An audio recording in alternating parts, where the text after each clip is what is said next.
Hello everybody, Chris Profi, Musically Obsessed. This is a late response video to something that Brandon over at Mr. Hall of Fame did probably about a month ago. I guess he got a request to rank the Metallica albums. I believe that Aaron Mutha-Alamer did this as well. So I wanted to jump in and do this as well. Now what I'm gonna do is I'm gonna start with my number one first and go that way, because I think it's kind of obvious probably which albums I will probably be choosing for like my top 5. But after that is where it gets a little iffy. So let's just start with it, okay? Number 1, going with Ride the Lightning. This has always been my favorite. This was my first Metallica album I ever got. Probably has one of the fastest songs, one of the heaviest songs, Fight Fire with Fire.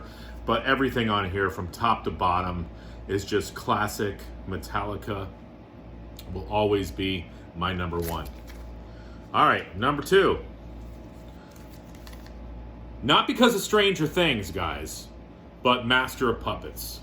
I mean, just a classic record. I mean, the hype sticker says it all here. The number 1 greatest heavy metal album of all time, Rolling Stone Readers Poll, Master of Puppets. And a deep track on here, The Thing That Should Not Be. Just a killer track. All right, next, number 3. And Justice for All. I've talked about the story the first time I heard this on the bus. It was a cassette, obviously on my Walkman, and I had never heard songs that were, you know, as thick and dense and long as proggy as the songs on this record. And of course it includes the song One, which will always be a favorite of mine. When that double bass comes in, I just get so excited. So And Justice for All, number 3. Number 4, the debut, Kill 'Em All. A great album. Always loved listening to this. It's just, if I'm gonna rank it, it's gotta be at number 4 for me.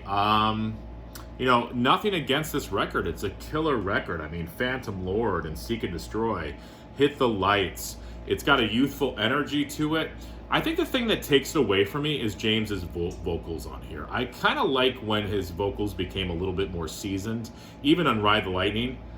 And then by Master of Puppets, I feel like he was right into that, you know, classic James voice. I mean, he was a young kid when they recorded this, so I get it. But I think that that's one of the things that sort of detracts it for me. But I mean, all in all, just an amazing album. All right, next, ranking 1, 2, 3, 4. Just making sure I'm going in the right order here. Number 5. The 598 EP. What an amazing album. For 5 songs to just totally kick your ass like this album does. I mean, this album introduced me to the Misfits and Budgie, and you know, I just like the looseness of this album. It was heavy. It was just Metallica being one of the best cover bands ever. So number 5, the 598 EP. Number 6, the Black Album. Love the Black Album. I mean, we all know the Black Album if you know Metallica. The hits are all on here. Just a classic record. I actually like the last side 3 and side 4, probably the best. So from Of Wolf and Man into The God That Failed, My Friend of Misery, and The Struggle Within. Great songs to end the album with. Now, those were the classics for me. That was what, 1 through 2, 3, 4, 5. That was 1 through 6. Now, this is where it gets kind of interesting. This is where it gets a little iffy for me here, okay? Number 7. I'm ranking this pretty high because I always have liked Saint Anger. Yes, I know about the sound quality. Yes, I know about the sound of the drums. But the songs are cool on here. I mean, Frantic and Saint Anger and Some Kind of Monster, when I listen to those in the car, I'm like, it gets me going. I mean, those songs are fast, they're dirty, they're aggressive. Sweet Amber I like. Purify I like. All Within My Hands I like. And this album has a song that's a top 5 Metallica song for me, The Unnamed Feeling. If you don't know that tune, listen to it. It is a killer song. So yeah, I get why a lot of people don't like this, but I like the anger and aggression of this record. Okay? Oh, I thought I was missing one. So this is going to be number 8. Reload. I think it's a stronger album than Load. I like the sequence of it. Plus, it opens up with Fuel. And then you go into The Memory Remains, which is one of my favorite Metallica tunes. Devil's Dance is killer. And it ends with 2 great tunes, Attitude and Fixer. Love this album. I already hinted to it, but 9 is going to be Load. All right, I still remember when this album came out. We were all surprised and bewildered by what Metallica was doing, but it's actually a really good record. All right, 10. Death Magnetic. I like this album. Here's my deal with these last 2 records, and I might as well just show this. This is number 11. So 10, 11.